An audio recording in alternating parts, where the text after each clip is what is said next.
Hey folks, it's Brian back again. This video, I'm going to cover some bulbs that I recently ordered in the mail. These are elephant ear bulbs that I ordered off of Amazon.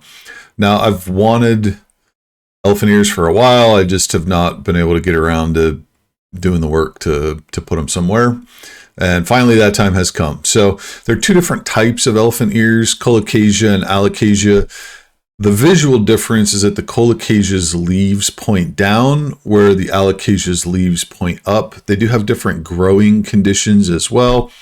The ones I ordered are the colocasia variety. These prefer lots of sun and lots of water. So I'm going to put these in a few different places. I've got a couple of pots that I'm going to put them in. First, this bigger pot, and then second, another bigger pot.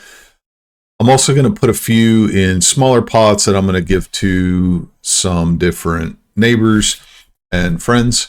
I also put a section of these in the ground here between my two bigger windmill palms.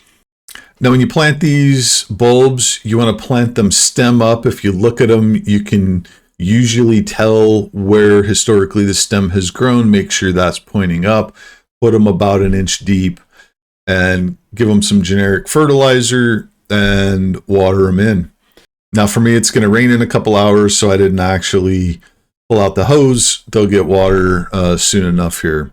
Now, the ones I put in the ground, I'm marking because I have made the mistake in the past where I've planted something in the ground, forgot I planted it, and then I see something growing up and think it's a weed and pull it.